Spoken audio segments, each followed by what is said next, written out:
Coming to you live from an abandoned storage locker somewhere in Mesa, Arizona. You're tuned into the Important Nonsense Podcast with Steve Bonham. Attention, Alan Hearn's mom. His knee is better. You can stop worrying. And Neil Smith. Even with the concussion, as long as he's cleared, probably don't have a better option. Ooh, boom shakalaka.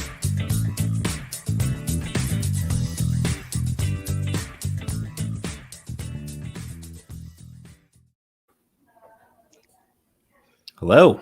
Hello. Welcome in. Important Nonsense Podcast. Welcome we are back. live in video form, or you may be listening tomorrow in audio form. However you get your Important Nonsense Podcast.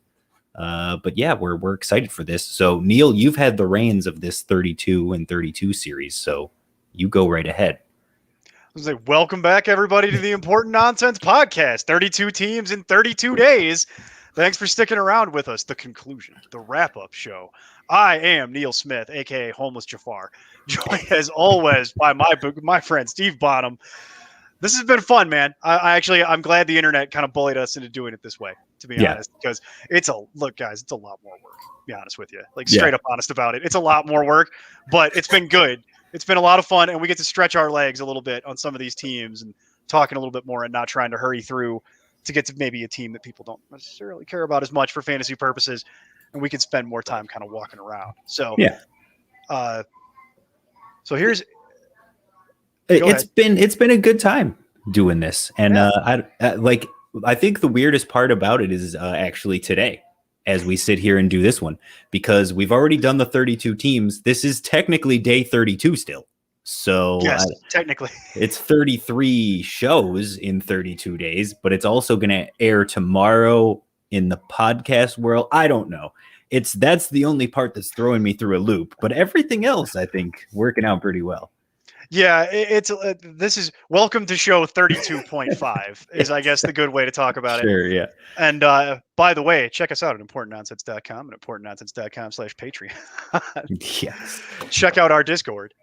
And but with that, they didn't come here to listen to another one of the 30-second and a half commercial that we do at the start. I mean, you show. can. I mean, there you go. It's down there on the bottom. Patreon.com/importantnonsense is the easiest way to do it. Also, we're heading into draft weekend, Neil. The whole reason we did it lined up this way is because we are finally headed into draft weekend. So make sure when you're drafting for your league, when you're setting your league up, hit up our friends over there at TrophySmack.com. Use promo code nonsense. When you use the promo code, you get a free ring with every belt or trophy that you purchase from our friends at TrophySmack, like this one. Hold on, I got my always ready with the championship belt for the visual people here, our video viewers. Sorry, audio people, you're missing out on seeing this beautiful belt, but that's okay. But you don't have to, because you can go and get your own belt at TrophySmack.com. Exactly. And you'll have one for yourself. I recommend the belt, by the way. The rings are nice, but a belt is a belt. Well, the ring is free with the belt. So right, you get both. It's better deal. I mean, that's a perfect deal right there. While we're here, I mean, check out underdog.com with promo code nonsense. Get some last best balls in right before the start of draft weekend here. And in fact, if you go to importantnonsense.com/sponsors, just any of those links, you go right ahead, knock yourself out. And Fubo TV. Fubo TV. Come on. If you're looking to stream this season, if you want to cut the cord finally, America and Canada, don't forget about Canada. Canada, if you want to cut the cord, Fubo TV, they got you. No, it's not Fubo TV. It's Fubo TV. That's what I said. Fubo TV. They got you covered. Yeah. I can't go back and edit that. And right there. importantnonsense.com/sponsors, Fubo TV. Click on the link there, and they'll get you set up. I think it's like 30% off for the first month or something like that. But it's a fantastic deal. If you're going to cut the cord, there you go. All of them. But anywhere you go, use promo code nonsense. More than likely going to hit us. More than likely. We'd appreciate it. Mm-hmm. Help us keep these live streams and podcasts going. Help us help you. Exactly. Yeah. Exactly. Mm-hmm. But with that, we're going to drive through it today. We're going to do all the takes that need to get updated from way back when we started recording these to right now. And what's interesting, Steve, is that normally I feel like we have more of these to do in a weird way. I think this has been a little bit lighter than normal because we really only have so much to get through. Mm-hmm. So it's been an interesting kind of year. Not nearly as many seismic injuries, although there have been a couple. But as you may notice, folks, we're going to do this in more or less alphabetical order by team.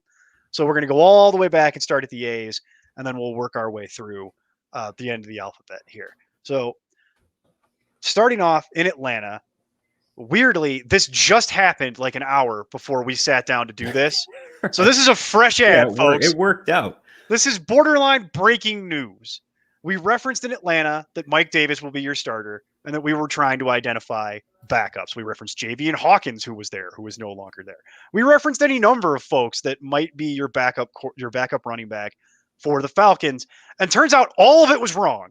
All of it. Because right as soon as we were starting to start this, Quadri Olison, who was going to be the backup, seemed like that was set in stone at this point, cut, and the Falcons signed Wayne Gallman. So Wayne Gallman will be your backup for this season. It looks like, until 20 minutes later when they cut Wayne Gallman to sign someone else, because that's just how this has been going. Yeah. But Steve, do you care? Would you be interested in Wayne Gallman? We have seen Wayne Gallman have some level of value in the past. You mean just as a theory, Wayne Gallman? Like, I mean, as the backup. I mean, as the backup. As the Gallman? Backup in Atlanta. Do you care? Here's the appeal of Mike Davis and why we've been in on Mike Davis. And that's because he is an actual 3-down back. Yes, he is 28 years old, but he can catch the ball and barrel his way through the line. Like, he can get the work done at the goal line as well as catch the ball. That is not something that Wayne Gallman can do. And I've joked about it several times now. They started the day with 2 legitimate running backs on the roster. They picked up Wayne Gallman and then cut Olison. So they still have only 2 legitimate running backs on the roster because their RB3, remember, is Cordarrelle Patterson. That's right. So they don't have any actual third running back. And if something were to happen to Mike Davis, they would probably pick someone up off of waivers. My guess would be Javian Hawkins, who's now back out there and is going to land on somebody's practice squad. We just don't know whose. But I would guess if something happened to Davis at this point, it would kind of be what happened in New York with Saquon, where Wayne Gallman is your number 2. He's getting the first and second down work. And you've got Cordarrelle Patterson, who's getting the catches, and that's it. Yep. So both of them are kind of splitting the workload, and because of that, it just negates anything you're getting from either guy. It's fair enough. So realistically speaking, we're not even going to try and handcuff Wayne Gallman to Mike Davis. No, and you were never going to do that anyway. The only reason that this is interesting is because Quadri Olison has been okay. He was all right last year. Yep. It's not that he was ever spectacular. I mean, he played good enough that it lost Ito Smith his job, basically. Right. Although I will point out Ito Smith was doing a pretty good job of losing that job to Brian Hill, who also isn't good. Right. And then he also lost his job. So Right. So, but yeah, it was just the fact that with Mike Davis having that lead role, then you've got now Gallman, who has had significant workload put on him in the past because of injuries. And I would trust him more than I would Olison. Not to mention, I talked about yesterday. Remember, at the beginning of the summer, a lot of the hype around San Francisco was that Wayne Gallman was going to end up being the number 2 running back there. Right. By attrition, but yes. Because he was outperforming everybody. And then Jeff Wilson got hurt and he leaped up the chart. But then Trey Sermon performed so well that Gallman kept sliding down the depth chart until ultimately he lost his job there. So I think he's good enough to be a number 2 running back in the NFL. But from a fantasy perspective, you would have to be in the deepest of deep leagues dealing with a lot of injuries and bye weeks to even consider thinking about Wayne Gallman. Okay, so we're going to leave Wayne Gallman on the waiver wire, and if something happens and it pans out, okay, we'll fight about it. It's just always good to know who's next in line. Well, and as we referenced many times on these shows, sometimes it is worth having the backup. I'll reference Detroit, where it's like, no, Jamal Williams has a job. Yeah. So we're just not viewing that situation this way. And I agree with you, by the way, as an aside. I'm completely there. Wayne Gallman's not flying up my rankings in the background. But so, no, forget Wayne Gallman. He's a fine real-life football player. I think you nailed it right there. He's a fine real-life football player, but I'm not interested in Wayne Gallman as my anything on a fantasy roster. Correct. So rolling right through, we're going to make a pit stop here in Baltimore next is where we're headed. And there's a couple things to note here. Do you want to tell him or should I? Because it's your man's, it's your boy, and he hit IR today. Rashad Bateman hit IR today. Discussed. Well, yesterday, but no, I mean, we talked about this off air, and I've mentioned it several times on Jack Knows Best. To me, all that did for Rashad Bateman is allowed me to get Rashad Bateman 2 rounds later than I normally would have in all of my drafts. All that did was help me out. So yeah, I understand it's a core injury, but again, prime example, our guy, Edwin Porras, he pointed out the fact that last season in the preseason, we had multiple instances of this, including David Montgomery, who had a core injury, took that going into the season, still managed to stay healthy and had a fantastic year, best year of his career. So now you're talking about Rashad Bateman, who I mentioned on the show, is the number one. He is the alpha on that roster. There is no question. It's not even close. He is going to come in the 4 to 6 week range and completely break out. And that's the key to remember too. Remember last season, they changed the IR rules. So now they made an update this year where you can bring an unlimited number of players off of IR. You don't have to designate 1 or 2 players to come back. Right. You can bring everybody back from IR once they're put on it. They just have to miss a minimum of only 3 games. Yep.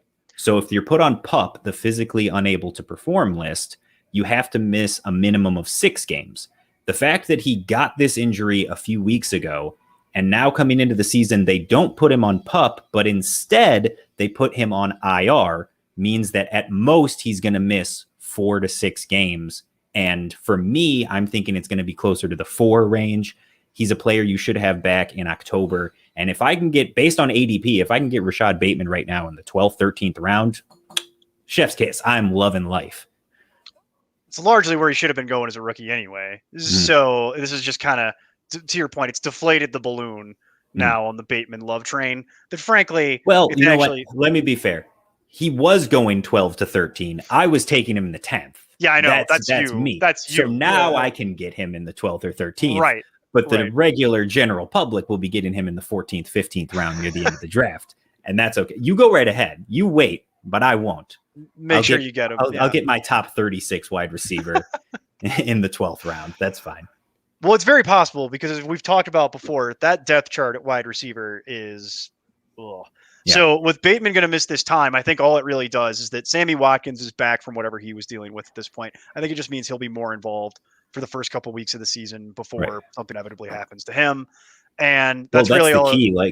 Like you talked about, Sammy Watkins is healthy, but in addition to Bateman, Hollywood Brown dealing with a hamstring injury. Shocker. That never happens with him. You've got Miles Boykin, who somehow survived the roster, but immediately goes on IR. So right now it's literally Sammy Watkins, Tylan Wallace, and Devin Duvernay are the top 3 on the depth chart.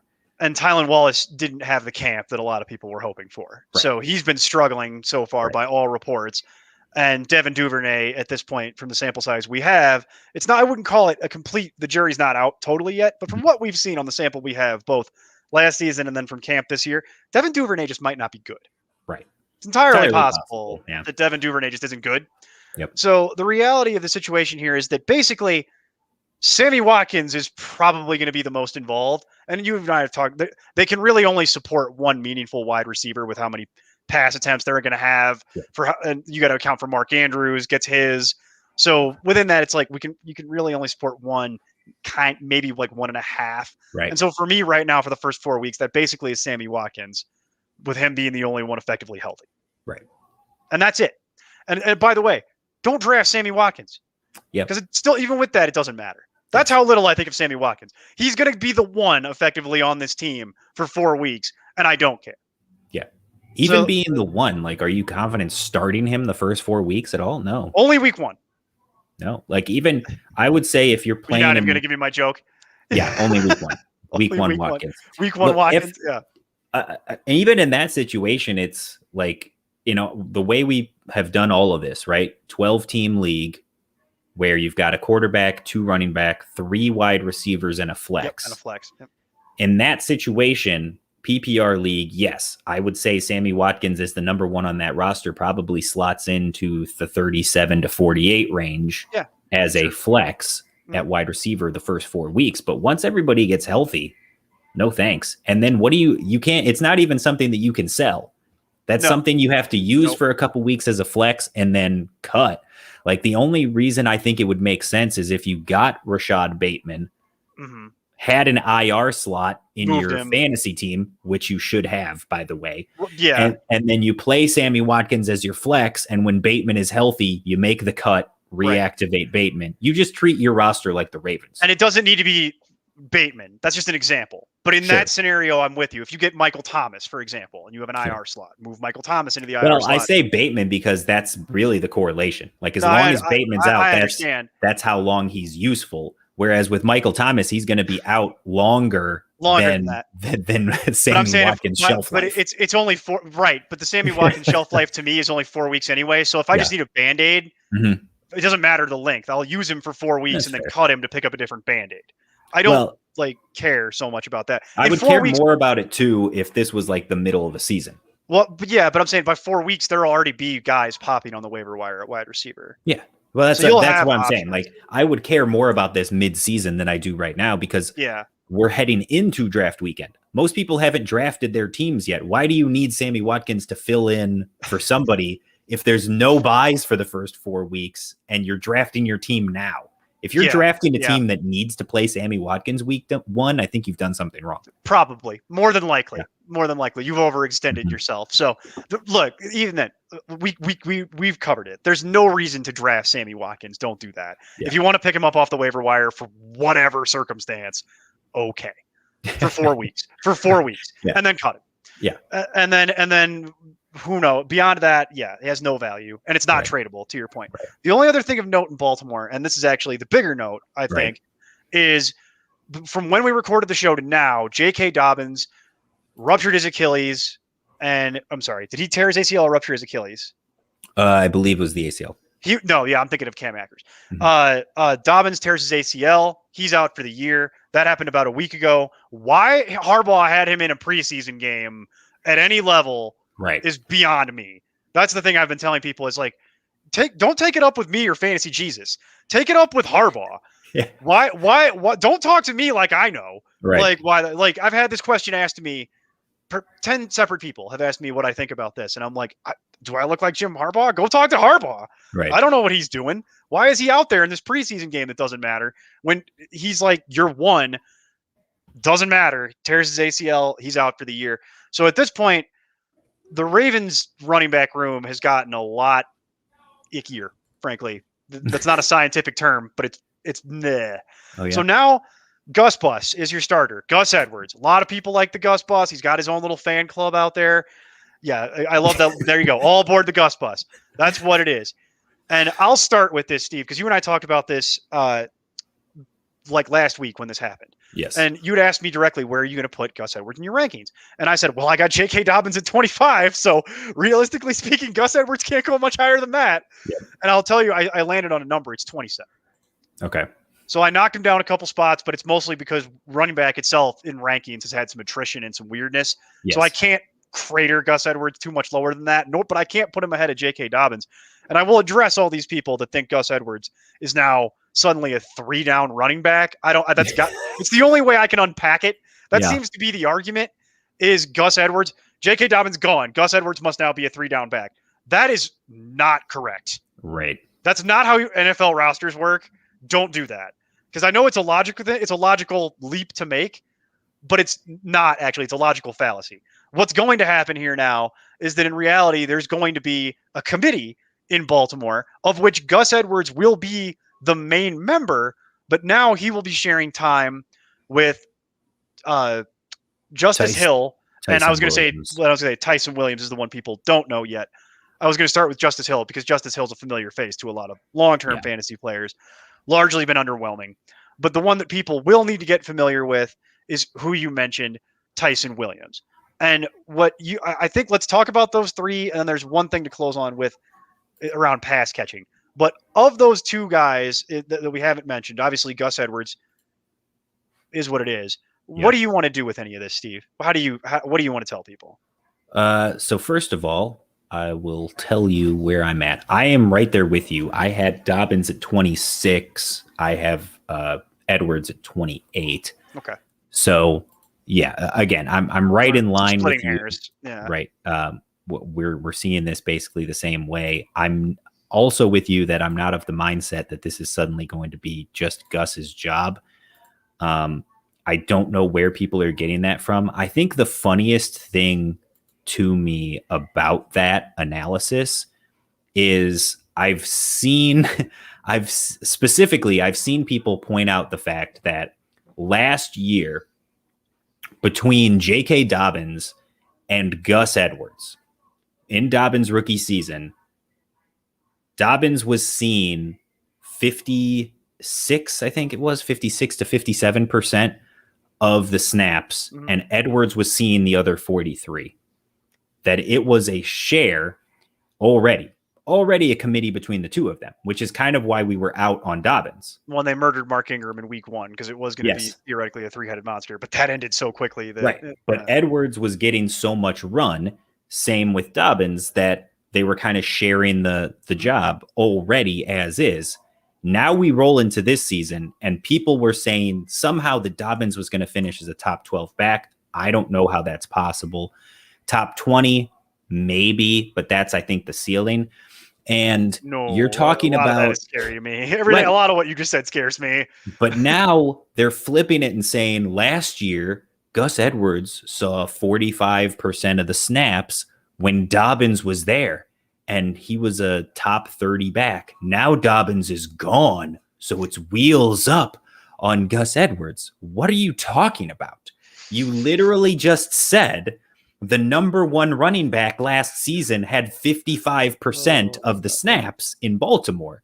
So all you're doing is adding 10% of the snaps to Gus Edwards, not all 55 of them. Yeah, right.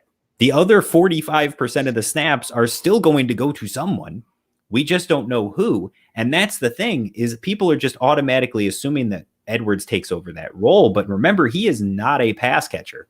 Yeah, he will be on the field for some pass catching work just by happenstance.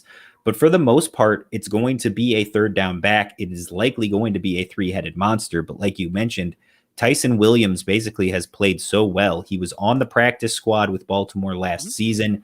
He's done a lot of stuff for them in special teams and throughout the offseason and through training camp and the preseason.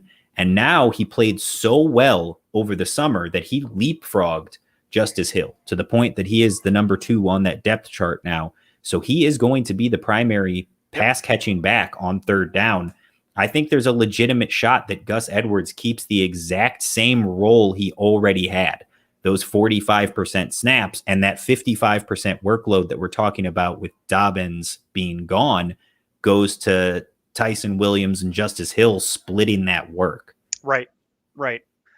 And if that was to happen, again, let's make people do math. I know they don't like it, but what that would mean is you're talking about two guys splitting like 28% of a job each, right? Yeah. It's not quite that, but it's something in that neighborhood where it's like, and that's not enough. Yeah. That's not enough to merit fantasy consideration. Correct. Yeah. By our projections after the update, Gus Edwards comes in right at running back 28 in PPR points, and Tyson Williams at 54, Justice Hill at 85. That's what it should be. Yeah. And again, as much of a nice story as it is with the Tyson Williams, you said a lot of nice things here about Tyson Williams. Would it shock you, be it to your core, if Baltimore added like an actual pass catching running back at some point? No. Yeah, me either. So it makes it really hard for me to want to get too invested in that or in Gus Edwards, frankly. So I don't see where all this enthusiasm is coming from. I've seen a lot of hype about Gus Edwards being a top 20 back now, that it's a dunk. Yeah. Right now in the ECR, he is running back 24. Okay, it's creeping up. So a little bit ahead of us, but not outlandish. Not crazy. That's fine if that's really what you want. Okay. And then in ADP, he's at running back 29. So he's right in line with our rankings. So right now, the general public isn't overpaying for it, and the experts aren't overranking him. Well, they are, but they aren't overranking him to an extreme. It'd probably be within. It'd be roughly the same tier. Yeah. It'd be roughly the same tier. Yeah. It's fine. So it's not. So again, it's close. You're splitting hairs at that point. It's not crazy, but the hype that comes out is you'd think that's not the case. Well, that's what Twitter. That's everything you read on Twitter is all these people. Gus Edwards, top 12. Gus Edwards is one of the greatest running backs I've ever seen. Gus Bus. Oh my God! Like driving on. Yeah. I don't know what any of that is, and maybe it's some sort of elaborate troll that I just can't. I'm not in on the joke. But like I do see what you're talking about quite a bit, and it's concerning to me that I'm seeing that because it's like, where are you getting that, and what is the process that led you to get there? Because I am concerned about how you're doing math. Yeah, and we do see that. We do see that with this from time to time, where people just go, "Oh, he's gone. Just take this guy's whole job and give it to this guy." Yep. And it's like that's not really usually how the NFL works. It can work like that, It just doesn't. But it doesn't. It doesn't usually. Yeah. So, all right, that's Baltimore, folks. Those are the two main updates: Bateman and then the running back change.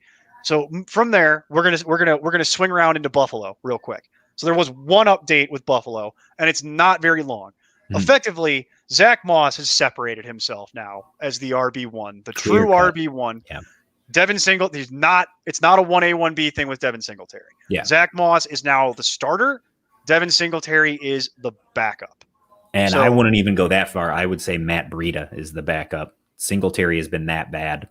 That's probably the third guy. It's mostly also because Breida will be the primary pass catcher out of the backfield. Well, Moss is he's still the best pass catcher in that. I know, and it's like but they'll have Matt Breida out there doing something. I know, it's crazy. But yes, he has separated himself significantly. Moss is the one you want now in Buffalo, so that's it. Don't worry about Devin Singletary anymore. I wouldn't even draft Devin Singletary, frankly, at his ADP at this point. I'm completely leaving it out there. No matter what it is, I don't even know what it is offhand. It's not worth it. It's basically like a round. RB 39. I was going to say no. It's a round or two after Zack Moss at this point. Yeah. So I looked that up, and it's like, no, Zack Moss is at RB 35. There it is. That's what I'm saying. The price. This is what the whole reason for the note. Zack Moss is a bargain at this point. Zack Moss is a bargain, and Devin Singletary is a horrible overpay. Yeah, I've got Zack Moss as a top 30 back right now, and he's going at RB 35. Right. Singletary's going at RB 39, and again, I've got him at RB 60. Yep. And I think he's number 3 on that depth chart. People haven't adjusted to this yet, so you can get it nice and cheap in your drafts. This is a good note for anybody who's drafting this weekend with people that maybe haven't been paying attention. Yeah. Zack Moss is an incredible value. Devin Singletary is a black pill. On the board at this point. Avoid Devin Singletary completely. Do not draft him. Draft Zack Moss at his relative ADP because it's a steal. And I'm not drafting Matt Breida since his name came up. So I think that's it's really just worth knowing he's killed Singletary. Yeah. And I think it's really cut and dry at this point. There's no more confusion. This has been settled. So from that, we're going to move real quick into Carolina. There's been one interesting-ish kind of thing. And we're going to do a Denver update here in a moment too, and it feeds into it. So it's kind of fun how this works out. Well, why don't let's see, we can kind of skip around a little bit. Do we have any? So let's skip Carolina and come back to them when we get to Denver. Okay, well, Denver's next, so we'll just do Denver first. So we'll just do it, all together. We'll do it all together. So nothing for Chicago, Cincinnati, Cleveland, or Dallas. No, that's all status quo. There's nothing to update there. Nothing has changed. So we're going directly. We'll go into Denver and we'll dovetail back into Carolina because they're linked together because of how the move actually went down. So we'll just in general in Denver, there's been some interesting kind of developments with their running back room, in the sense that they actually had Mike Boone, who they're very high on. He was projecting to be the third running back, effectively behind Melvin Gordon and Javonte Williams. So it's one of those things where they brought Mike Boone in the offseason before the draft. They love what they've seen from him. Yeah. Unfortunately, he's now hit the IR. Even with Mike Boone hitting the IR yesterday, or it might have been the day prior, they cut Royce Freeman. And to me, what that says is we are sticking with Melvin Gordon and Javonte Williams for this season. So all the trade rumors, I'm done talking about it. I'm done talking about that. They're not trading anybody. We're a week before the season. They just lost a significant running back for them and still felt good enough to cut Royce Freeman. I don't see how they're going to get away from Melvin Gordon at this point. I think what we talked about is still true. Melvin Gordon's going to be there for his last ride. He's going to be motivated. He's playing for a contract, and I think he's going to get a decent amount of opportunities. And then we've all seen at this point, if you followed anything from the preseason, we've all seen what Javonte Williams has been able to do. Yep. He's going to be great for them for a long time. It's looking like, as long as he can not get hurt. So that's really the two, those are going to be your two guys. As far as I'm concerned, you can set it in stone. And I like them both, frankly, for what you can get, for where you can get them at. So I'm fine with either one. Hell, I've seen people taking both and trying to see which one sticks. And if it worked out on the board the right way and somebody fell, like Melvin Gordon fell, usually is the way it goes. I'm not even normally I wouldn't want to do that. But in this case, it's not the worst strategy I've ever seen. It would depend on how the whole situation worked out for you. So with that, do you have anything on Denver just from there other than are you still worried about Melvin Gordon getting traded? Do you want to talk up Javonte Williams? Is there anything you want to discuss there as it relates to Denver? No, I don't think anything's changed in that regard. I think it was always, when we had our initial analysis, nothing has changed. Yeah, when we had our projection, I think we had Royce Freeman, I still have it the same way, as 27 rush attempts, 8 targets, like barely getting used because it was just a two-headed monster at the top. The only way he was going to see any kind of touches was one of the two of them getting hurt, or if Melvin Gordon did get traded before the season started. Now, to your point, the season's beginning. Unless, like, if Javonte Williams has a fantastic first start of this first half of the season, looks great, wheels up, and someone makes an offer they can't refuse for Melvin Gordon before the deadline, then absolutely he would be on the move 100% because he's not coming back next season. We know that. No. So if that happened, then it would be 100%, probably top 20 wheels up on Javonte Williams. He's got the ceiling where Melvin Gordon, I still think, is a comfortable floor, whether he's here or somewhere else. So I think you're fine either way. Anybody who'd want to invest that much into what it would cost to acquire Melvin Gordon would be planning to use Melvin Gordon. So I agree with you. Melvin Gordon's the floor guy. And normally you and I are not really about floor guys, except in this instance, I'm actually fine with it because it's a function of how running back works. So for what you have to invest to get Gordon in drafts this year, I think you're fine. I'd be fine with either guy for where they're going in drafts. And then with Mike Boone there, I don't even see how Royce Freeman was going to get on the field at all because it's like Mike Boone was locked in as the 3. So they cut him, which makes a certain amount of sense because, you were never going to play him realistically. And he was never coming back anyway, Royce Freeman. It was that experiment's been over for quite a while. So you may ask why we skipped Carolina. Well, it's because today they actually waiver claimed Royce Freeman. Right. So with that, the only thing to note there is that, he's changing teams. Royce Freeman will be getting a new start in Carolina. I'm actually happy for him because I think if I'm Royce Freeman, I'm excited about that, by the way. Yep. Because it means I get to actually play potentially because obviously Christian McCaffrey is there. But at this point now in Carolina, you've got CMC. We talked up Chuba Hubbard a little bit when we talked about in the actual Carolina show. So now I think it just relegates Chuba Hubbard to nothing at this point completely. I can't even view Chuba Hubbard as a proper handcuff anymore because now he's not even a lottery pick at the end of the draft because if something were to happen to CMC like last season, I feel like Carolina's in a position where they would still, again, people always look at Royce Freeman and just assume that he is going to be that bowling ball that runs through people, and that's not the case. He's a pass-catching back, and that's, I believe, how they would be used too, because Chuba is the guy who actually will run through people and has the speed and agility. So I think Chuba would actually be the first and second down and even the goal line back, whereas Royce Freeman would be the pass catcher if something happened to McCaffrey, and they would split the workload. Yep. So if something does happen to McCaffrey and the two of them are going to split that job, we'll evaluate that when we get there in that eventuality. I don't know that either of them have too much value because we've seen, but you can't totally discount it because of what Mike Davis was able to do when CMC went down. And again, Mike Davis, I think, was running back 18 in the games when Christian McCaffrey was out. But again, he had the whole job. He did literally everything. Exactly. So I don't know what half of a Mike Davis role would translate to, and I don't think anybody does. So there's no reason to draft either Chuba Hubbard or it mostly just means stop taking Chuba Hubbard at the end of your draft at this point. And then that's really, it's really the note. And then real quick, back to Denver. There was one last thing in Denver, and they settled their quarterback battle finally. And what I thought was actually surprising, given the relative performance of both players, they actually both played well. They went with Teddy Bridgewater, which actually tells me Vic Fangio is worried about getting fired. But that's a different topic for a different show. And I think they're going safety with Teddy Two Gloves here.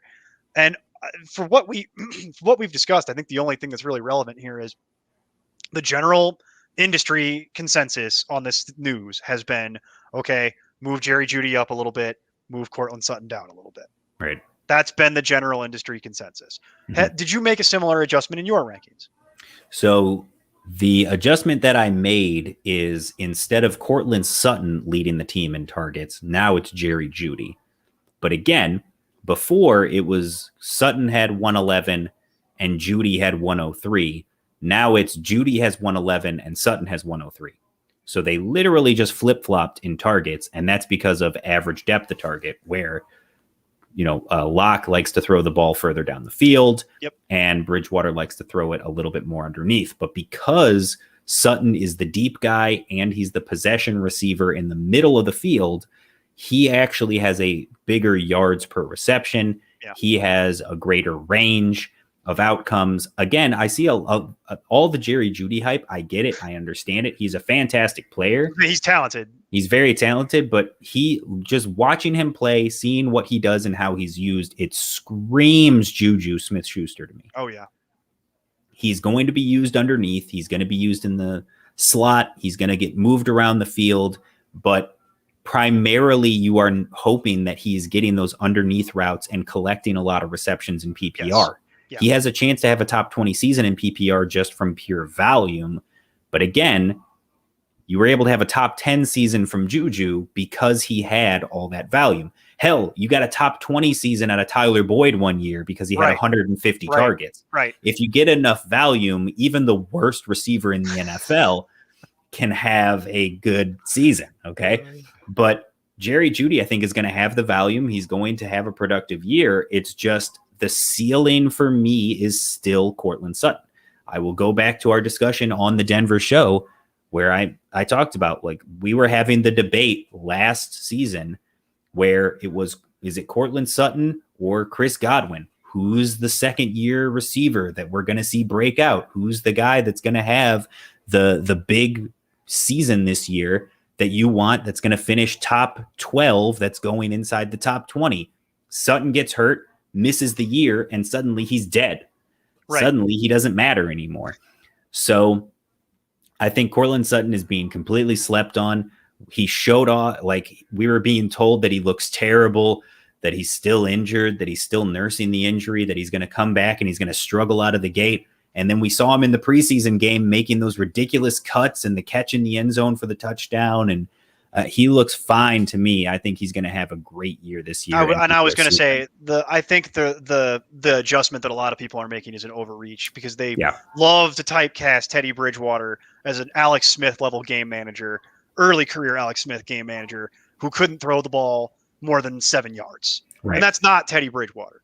The math doesn't back that up. Right. And with this, it's funny you bring up Pittsburgh because it's actually pretty similar in certain regards, because you've got KJ Hamler is Chase Claypool, their version of it. You've got Courtland Sutton is the kind of Deontay Johnson type of thing. And then you've got Jerry Jeudy doing the Juju Smith-Schuster stuff. It's not a total one-to-one comparison, but I think the perfect one-to-one comparison is the Carolina one I made. I mean, just literally look at what Teddy Bridgewater did last season. With those three guys. You had Robbie Anderson, who led the team in targets and had a great year in terms of touchdowns, yards, and receptions. That's Jerry Jeudy. He can have that top 30 season. Look at what DJ Moore did last year.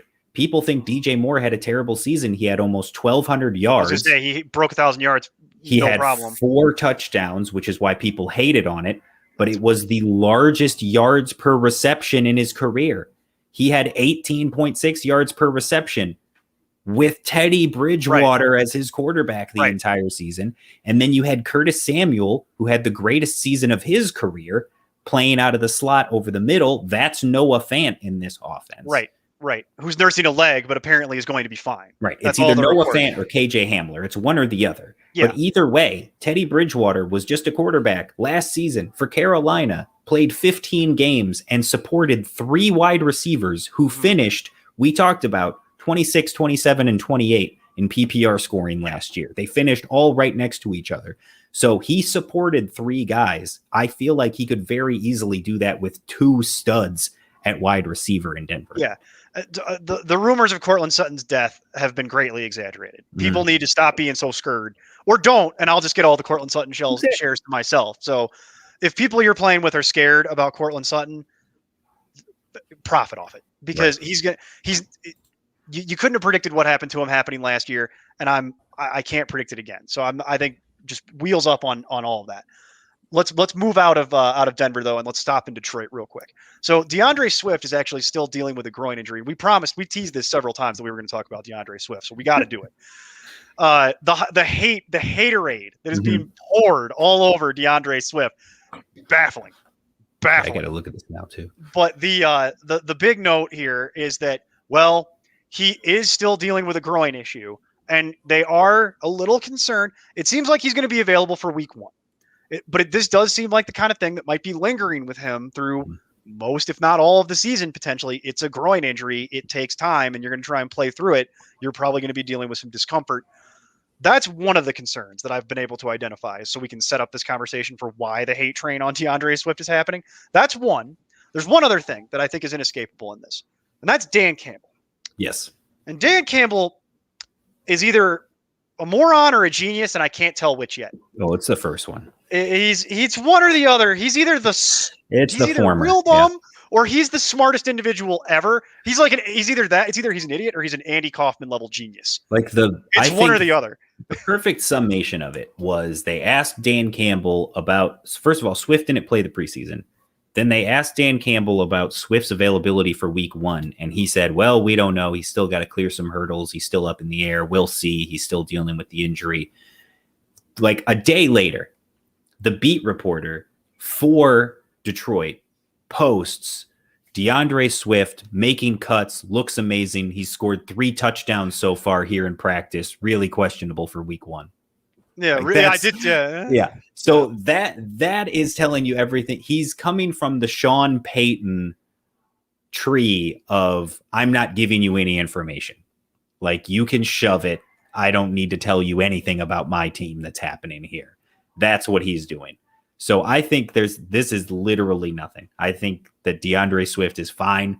I think that he was dealing with an injury initially, but they have let him come back slowly. He's barely done anything. And when he has done stuff, he has been impressive. And everyone in the beat reporting has been saying how good he looks and how he's ready for the year. So he's still the Detroit Lions' best player. Yeah. And it's not close. And I think that's why they've, been hitting him with the bubble wrap, basically. Yeah. Just making sure he's not banged up heading into the season. I think he'll be fine. I'm not even a little bit concerned about DeAndre Swift heading. I kept DeAndre Swift at a 3rd round value in a long-time keeper league you and I play, and that's how little I'm not afraid of it.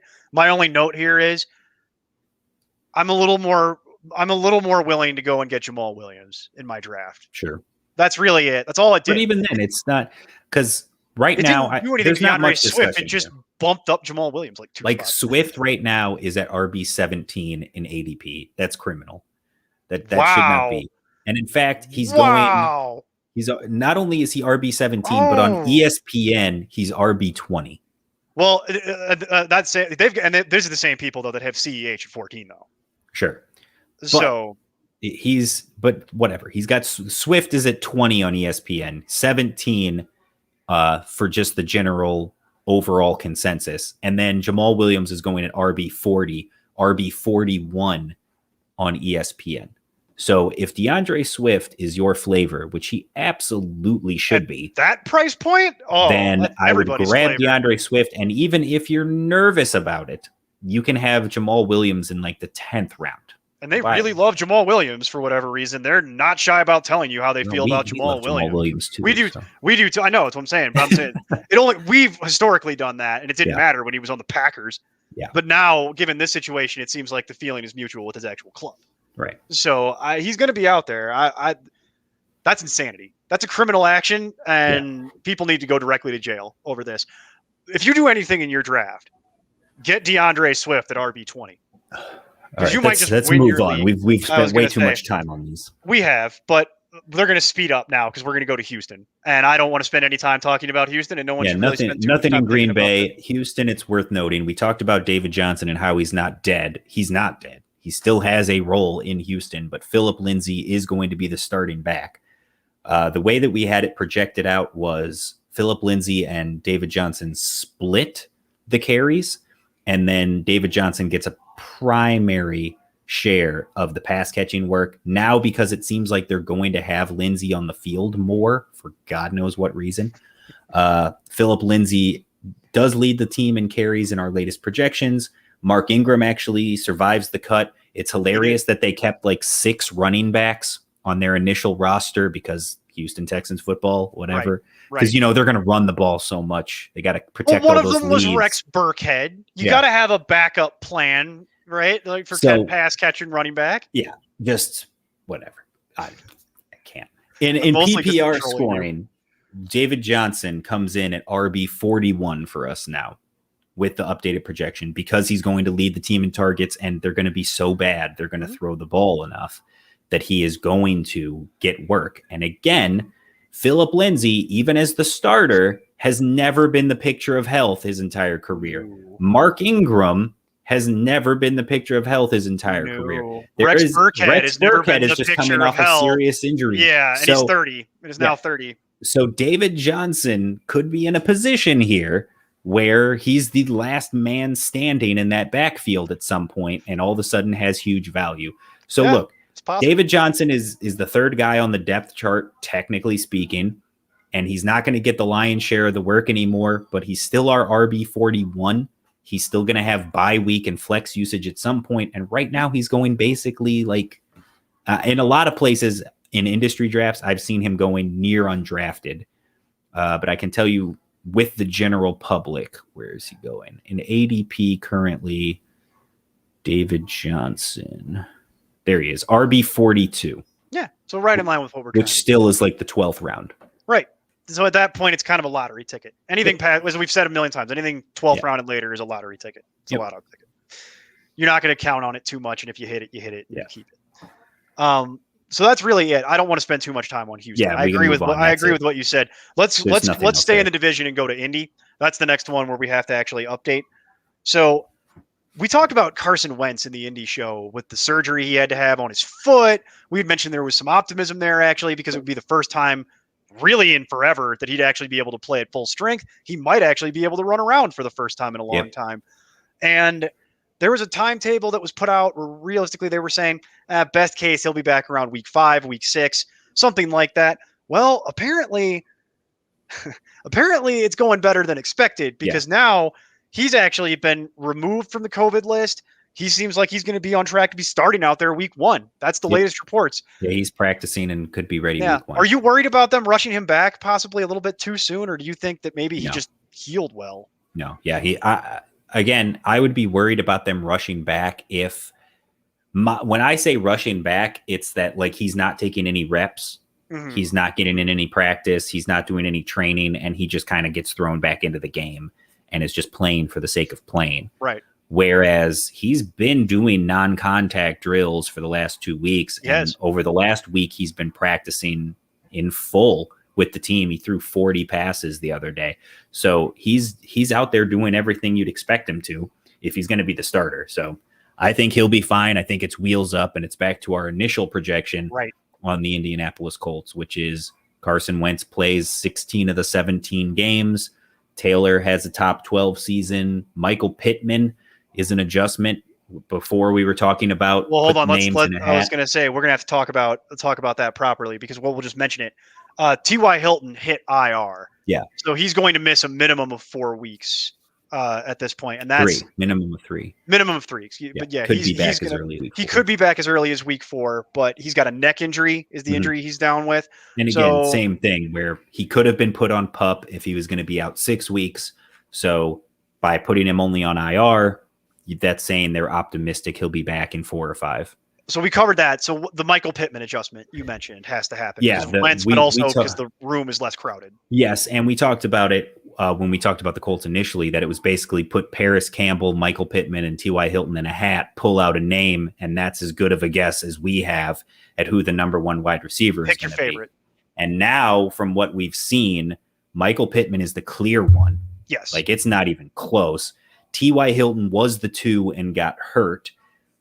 Zach Pascal is getting outplayed by Mike Strachan, which is crazy. Yeah. May actually leapfrog him on the depth chart. We'll see how the snaps actually go. But Paris Campbell has actually been closer to those guys than he has been to T.Y. Hilton and Michael Pittman. It's just he looks slow. He still looks like he's just not getting it for whatever reason.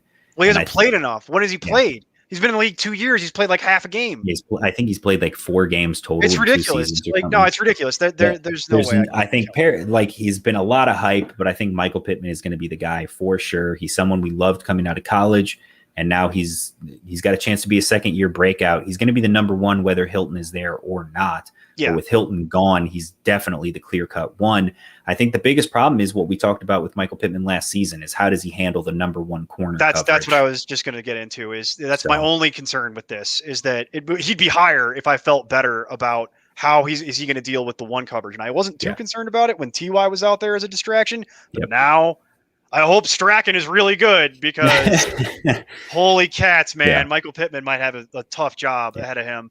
And then it's worth noting as well, Kylan Grayson, the rookie tight end, they're really high on him. He appears to have leapfrogged Mo Alley Cox for the number 1 spot. Yes. And Jack Doyle's not a thing anymore. Yeah. But and so for whatever it's worth, it's not worth much by my numbers, but for whatever it's worth. Did you re-rank Carson Wentz? And we'll move on from Indy, but did you re-rank Carson Wentz back to your original ranking of Carson Wentz before the surgery? Yes. Okay. Just clearing that up for people. Yeah. Feel free to draft Carson Wentz again, folks. He's not a back end type of thing anymore. However, people might not, here's the thing. People might not be paying attention in your room. So when you're drafting, you pay attention, because if Carson Wentz, you can still get him at his pre-surgery injury adjustment level, like end of the draft, be pretty happy with that. So let's move on from Indy, though. Well, I was going to say, like, Carson Wentz, for me, I have right behind the tier of Fields, Lance, Wilson at 23. Okay. So that was my pre-injury spot. So you really only moved him back like 3 spots? I had him at 30. Now he's moved back to 23. Okay, I'm with you, because he's going around 26 is the ADP I looked up for him. So let's leave it there. There's not too much more to cover in Indy. Just don't draft T.Y. Hilton.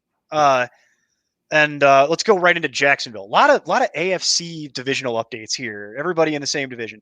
Well, this is an unfortunate one too, because in Jacksonville, a lot of hype on Travis Etienne. They drafted him in the first round to try and marry him with his college quarterback, and that's just, unfortunately, he's got a list rank injury. He's going to miss the entire year. He actually had the surgery earlier today. Reports that I saw are that it went very well, but so I have no worries about him long term. But that's not what this show is. But Travis Etienne is done for the year. James Robinson to the moon and the sun and the stars. James Robinson goes back to his pre-April drafting Etienne ranking of he's in the 20s at this point. He's an RB2. That was not his pre-draft ranking. Well, what was his pre-draft ranking? Was it 12? Right now he's RB16. Okay. Well, I was going to say he's in the 20s, or not the 20s. I mean, like, top 20. Let me clarify. Yeah. Okay. Top 20, not in the 20s. I spoke that incorrectly. RB16 in 20. The ECR. He is RB18 in ADP. Where do you have James Robinson right now? Let's see. I put James Robinson up pretty significantly. I have him at 15 since I caught you off guard a little bit there. The website has to load as I do and by our projections, by the way, he's at RB10 just because of what he did last year. I have Robinson at 18. So, okay, you're more in line with the ADP. Yeah, so he's right at 18. And to be honest, though, if look, if you wanted to take him at 17 ahead of Josh Jacobs, I'd be fine with it. He's in that tier where you can just grab any of those guys and feel you can fine. take him over Jacobs because he's not competing with anybody anymore. So and Jacobs is. So again, it's right in that neighborhood though. Yeah, I'd agree with that. So and then I don't care about Carlos Hyde and I don't care about anybody beyond that. James Robinson's the only running back I would want in Jacksonville, and then that's it. I'd be done with it. I'm not handcuffing it. We're moving on. Yep. And speaking of moving on, the Patriots. We're going to skip down the list here a bit to get to something relevant. Not that we had more notes. It's just there's not a lot of notes on some of these teams. If you want to whip through them real quick, like you were doing, but when you get to LA, we got to stop with the Rams because speaking of moving on, the Patriots finally did something you and I have been talking about for a long time, and they moved on from Sony Michel. Finally, a miracle. Miracles do happen. Sony Michel is let go from his job in New England, and he is traded to the Los Angeles Rams. Yes. So Sony Michel immediately gets slots in as the backup behind Darrell Henderson. And here's my short thought on it. I still don't care. Better situation for Sony Michel. Doesn't change my feelings. It's a very brief analysis. Doesn't change my feelings on the When player. we talked about it before, it was right when the Cam Akers injury happened. Mm-hmm. So we knew Darrell Henderson had jumped up our list. I think he was close to top 20. Right now, I've got him, I think, at 22 or 23 in my rankings. Still right in that neighborhood, too. That hasn't changed much. The debate was, is it Jake Funk or Xavier Jones, who was the RB2? We were leaning a little bit towards, I think, Funk on the website. A majority of the public was going all in on Jones. I think I was a little bit higher on Jones projection-wise, but it was close. But I know for sure what I said was the RB2 here is not on the roster yet. Yeah, I did happen. So I thought maybe this was a Melvin Gordon scenario or a Royce Freeman if he got let go, Peyton Barber, Latavius Murray, and they ended up getting a 6th-round pick for former first-rounder Sony Michel, who's actually terrible. But he is the number 2 on the roster now, and then Xavier Jones actually got cut. Yes. So Jake Funk is still there. He is the 3, but Sony Michel, who remember cannot catch the ball, is now the number 2. So he has a chance to be a vulture and be a real pain in the ass to the Darrell Henderson owner. But other than that, I think it still wheels up on Darrell Henderson and nothing really changes. Oh, your mic went out on you, Neil. Oh, interesting. There you go. Michel is just a leech. All he does is sit there. It's not even vulture. He just siphons value off of Darrell Henderson while contributing nothing of his own. He's nothing just useful. A parasite at this point. And that's really it. And so do not worry about drafting Sony Michel. Don't even feel like you have to roster Sony Michel. He's still terrible. So that's really it. It's just frustrating if you're a Darrell Henderson believer. So that's really it for LA. Let's move on, and we're gonna fly right over to Las Vegas because there is one interesting kind of weird note for the Raiders. We talked in our show about how bad we thought the Raider wide receiver room was. Mm-hmm. Well, apparently one of their own felt the same way because John Brown asked to be released.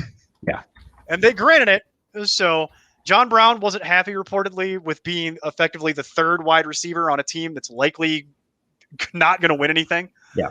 And he asked to be released. They granted it. John Brown is 31 years old. He's mostly healthy at this point in his career, to the best of all reports. He's yet to sign anywhere. I have a feeling it's going to take a little while for that to happen. There will probably be an injury that'll cause John Brown to get signed somewhere. My thought was he was either going to want to sign with a contender if he's going to be the wide receiver 3 to win something, or he's going to want to be the wide receiver 1 for one of these bad teams. Those are your choices. Yeah, if I'm him, I'm looking at being basically the number 1-ish or 1B guy in New Orleans. Yeah. I'd be all for that. Or again, if you're ring chasing, I would gladly be the number 2 to Tyreek Hill in Kansas City. Sure. If they're willing to pay him. Yeah. 100%. Sure. I'd do any of that. The greater point is don't draft John Brown at the end of your draft. I've seen people doing that. He's a free agent. It's going to take a while. It kills him as far as fantasy is concerned this year. As a throwaway, the Raiders did bring in another wide receiver. They got KJ Hill, who people may remember from his time as a Charger. He was an interesting prospect coming out of college. So I just there's not enough volume for me to care. But they did bring in a replacement. That's really all I have to say about the Raiders. Is there anything else you want to talk? Okay, so let's go right into Minnesota. just straight down the list to Minnesota. Yeah. Well, nothing in Miami, and there was like rumors about a committee. That's not true. It's not a committee. It's the Myles Gaskin show. They disproved that in the preseason by their own. They tipped their hands so hard that's absolutely what's happening. So when we get to Minnesota, though, we do have to stop because fantasy industry and sometimes this, depending on who you ask on this website, breakout tight end candidate, Irv Smith. Irv Smith has to have meniscus surgery. He's going to be out 6 to 8 weeks. He's likely going to be back around week 7 at this point as a replacement. Oh no, that was it was 6 to 8 weeks was the best case scenario. He had the surgery and he's now done for the year. Okay, so Irv Smith was deactivated officially. They signed Chris Herndon as a trade. They traded for Chris Herndon. It just all this does is that there's no tight end now I want in New York, and that was always true.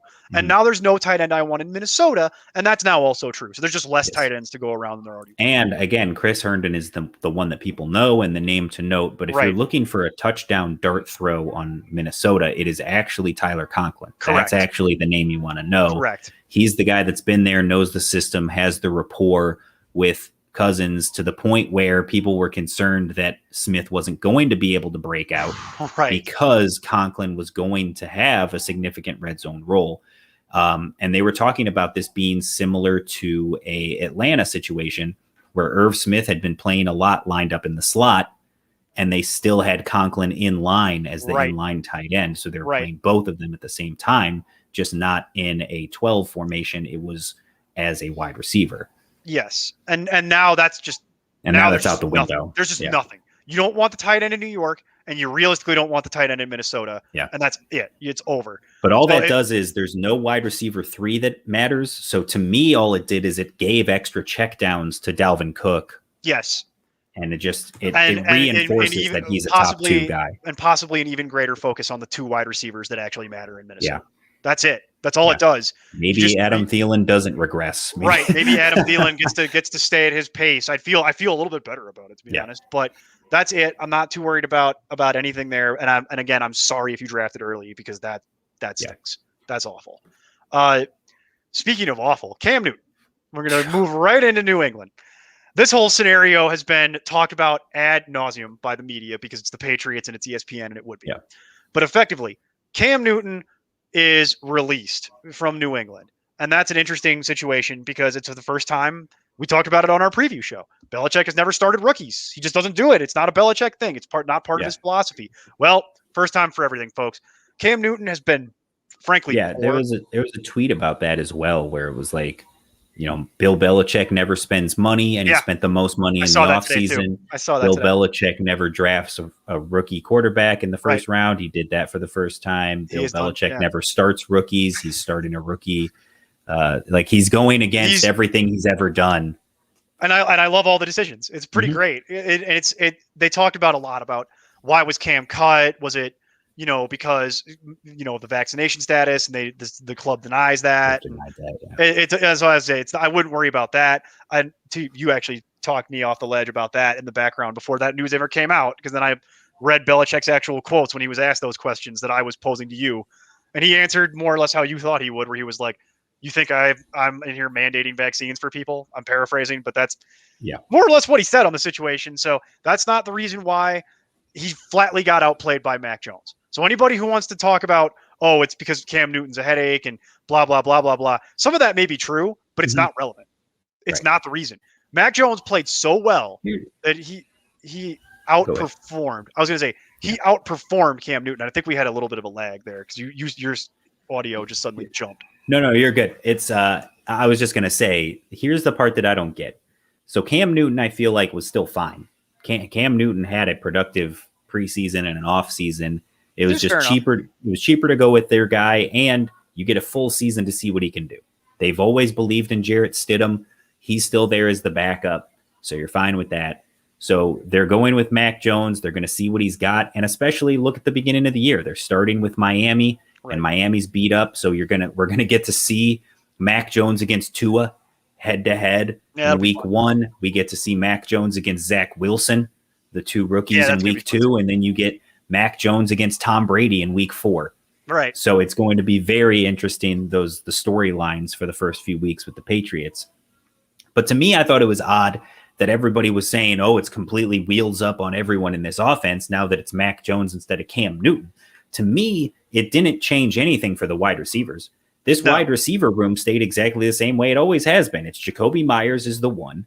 Nelson Aguilar may lead the team in targets, but Jacoby Myers is still the one I'd rather have. He's got the bigger upside. He's got the Edelman role. Yes. Yeah. And then you've still got N'Keal Harry, who's dealing with an injury, but I don't want N'Keal Harry anyway. Harry, even if he's healthy. The wide receiver room doesn't matter to me at all. The only thing that matters to me here is Damian Harris is the clear-cut RB1. Yes. He's going to have that job in a 3-down role. Don't let them Jedi mind trick you into believing nice things they say about J.J. Taylor and J.J. Taylor's a talented player, but he is. So is Ramondre Stevenson to a certain extent too, who they also talked up. Yes, but again, I think Ramondre is the number 2 here, and people talked about the fact that this is going to be great for James White because he's going to get more checkdowns. My whole argument for James White before is not only was he getting checkdowns, but the biggest hurdle for Damian Harris to overcome as the starting running back was Cam Newton. Cam Newton, as we have talked about, is the greatest goal line running back in the history of the NFL. Like, Cam Newton is a red zone vulture who gets the ball snapped to every play is the wildcat when Cam Newton is on the field. So Cam Newton in the red zone was a massive problem for Damian Harris. He was going to steal those goal line carries. He was going to steal those red zone touchdowns. That's not a problem anymore.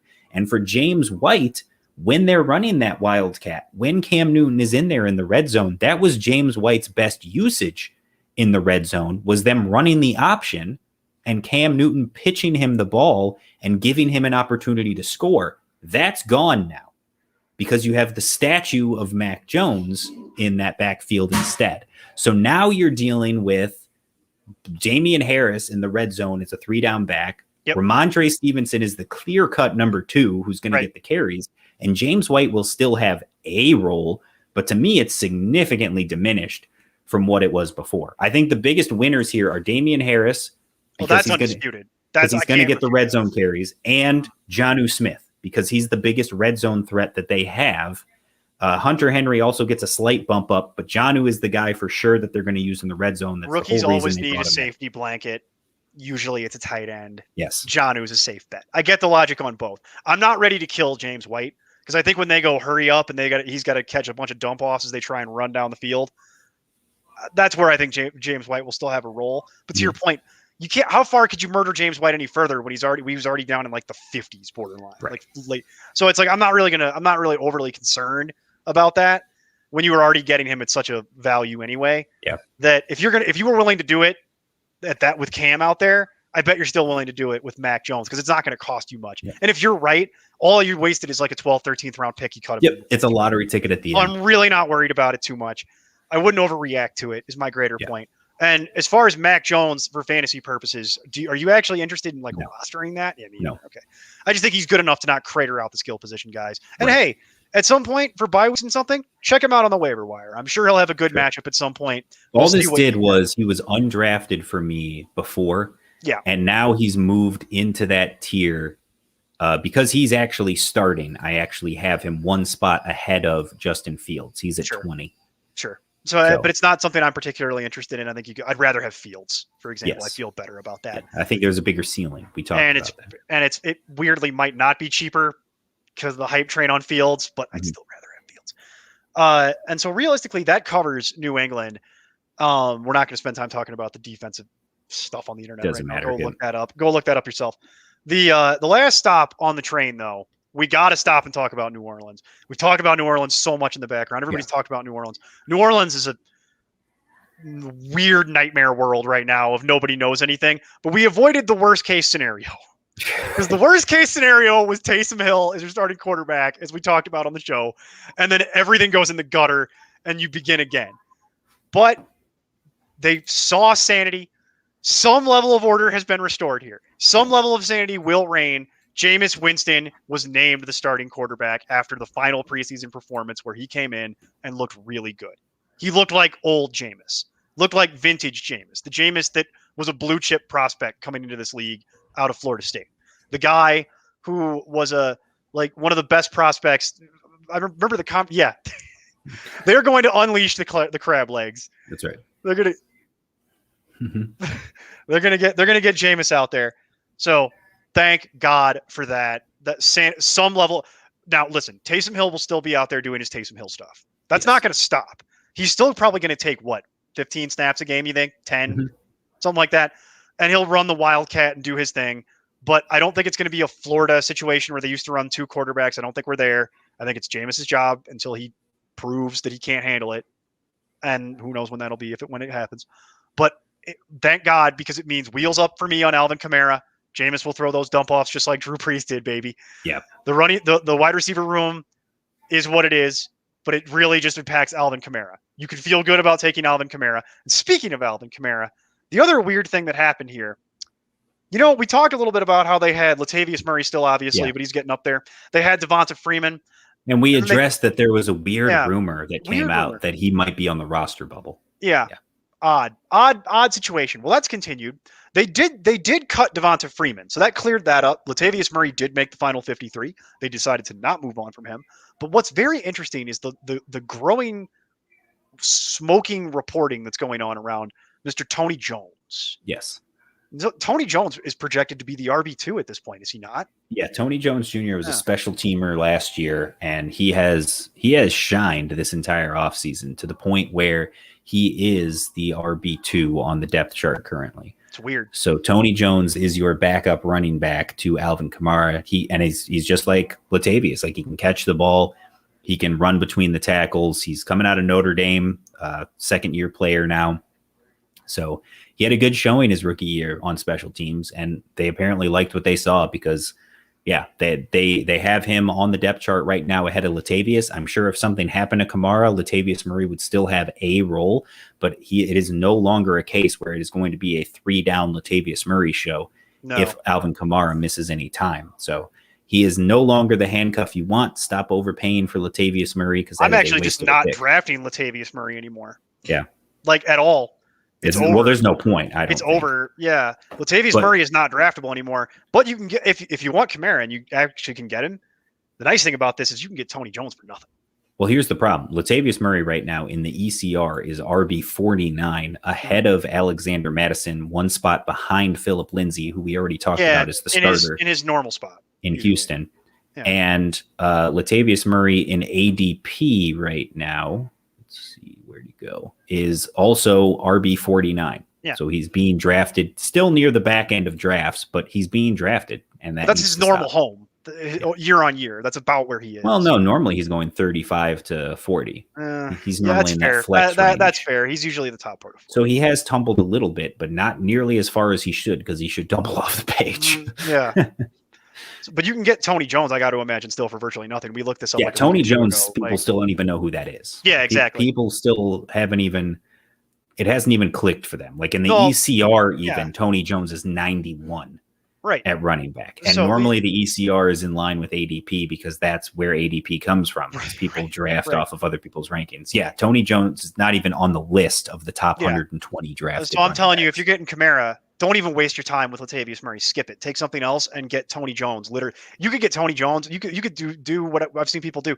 Take your defense and kicker 1 round earlier to get ones you might want, and just take Tony Jones at the end. That's how off the radar Tony Jones is. Yep. Nobody knows who that is. You can go through your entire 20-round draft and then pick up Tony Jones off waivers. I mean, sure. Because nobody's paying attention. Nobody will be paying attention to it. Yeah, nobody knows. Nobody knows who that is yet. So the smart money, though, will do that, because it'll save you a mid-round pick at this point on Latavius Murray. So that concludes it, Steve. I don't have anything else, man. That's the whole show.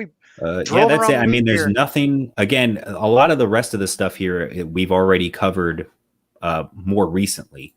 But like Evan Ingram dealing with an injury in New York. I know, right? It looks like he may miss maybe a couple of games. He's questionable for the first week of the season. Who knows? Right, Shocker. no one knows. Yeah, I know. And then again, remember the backup is Kyle Rudolph. Either way, I don't care. I don't want either way, they're both probably already hurt. You already mentioned the fact that Chris Herndon got traded away from the Jets. They also got rid of my boy, Kenny Ya Boy, for no apparent reason. Yeah. So now that leaves Tyler Kroft as the starting. What are you going to do in your dynasty league? cut him. What else am I going to do? But no, Tyler Kroft is now the starting tight end for the Jets. Again, I widely believe it does not matter. Don't care. And then I think Chris Evans. I think Chris Evans has buried Samaje Perine to be the backup running back in Cincinnati. And I do with that information what you will. I still think it's closer. I still think Samaje Perine is probably the guy to own of the two of them, but I don't want or the roster. I don't want either. I don't want either one of them. I think Chris Evans made that a real battle. Yeah, he's played pretty well. It's still a car wash at running back for the Jets. So again, don't care about that. In Philly, it kind of shaped out the way we thought it would. Jordan Howard didn't make the team, so you still have Sanders, Gainwell, and Boston Scott. They'll all do a little bit of something. I think the most talented of the three is Kenny Gainwell, so we'll see what he can do with that. You mentioned the Fulgham news. He was the wide receiver 3 there. So yeah, that was weird. It was more weird than anything else. Right. Nothing changed in Pittsburgh at all. No. Nothing really changed either in Seattle. They did end up keeping Rashad Penny, but it looks like DJ Dallas is the RB2 there behind Chris Carson. I still don't care. Right. San Francisco, they look to be fully healthy and ready to go. They still haven't officially named a starter for the beginning of the season, but it's going to be Jimmy Garoppolo. Come on now. Trey Lance is dealing with a chip in his finger. Chip in his finger. Yep. Yeah, I think he's definitely going to miss some. They're saying he's like week to week with the chip in his finger. Yeah, there's no reason to rush him out there. That wouldn't make any sense. Yeah, that's no. You mentioned Giovanni Bernard. Oh, you want to talk about Brandon Ayuk is now dealing with something. Yeah, well, I think he's okay until we find out anything further. Giovanni Bernard dealing with the high ankle sprain. It's relevant only because he was the pass catching back and the third down back. Again, if he's out and going to miss 4 to 6 weeks. They're actually saying he's not going to miss 4 to 6 weeks, and they're being cautious with him, and he's probably going to play. Okay. Well, we'll see. If he did miss time, Leonard Fournette is the best pass catching back they have. You might see Keyshawn Vaughn actually get on the field. Upticks his value, but otherwise not super relevant. I do think it is relevant, though, to point out in the room. We didn't have a chance to talk about it before. I'd love to bring it up now. Last year, weeks 9 through 16, because I saw somebody posting about how if you want to find the worst player, who was it? It was Alex Johnson from Points. I forget the name of his website. There's so many websites. It doesn't matter right now. But he's a great guy, great follow on Twitter, and great follow on TikTok as well, if you're into that sort of thing. But he mentioned if you want to find the stone cold worst player in your fantasy draft, it's the guy who took Mike Evans, because he's the guy that doesn't know what he's doing because he's just looking at last year's stats. Right. And it was basically all about how the unsustainable touchdown production. 100% agree. We talked about that last year, how Mike Evans was very volatile, relied a lot on touchdowns. But that being said, that was mainly the first half of the season. Right. And if you look at weeks 9 through 16, when Evans, Godwin, Antonio Brown, and Gronk were all playing and all healthy, Mike Evans led the team in targets. He had a 21% target share. Yep. He was 6th in the NFL in yards. It wasn't touchdowns. It wasn't it was yardage. And he had a 15.9 yards per reception, which was 15th in the league. He was top 20 or 30 in basically every major category that you would care about. Meanwhile, Chris Godwin and Antonio Brown were basically identical in like the RB 40 to 60 range. Yeah. So Chris Godwin right now is going 3 spots behind Mike Evans in ADP in the top 15. And Mike Evans is a guy who consistently throughout his career has been a top 20 wide receiver. He's coming off 5 consecutive 1,000-yard years.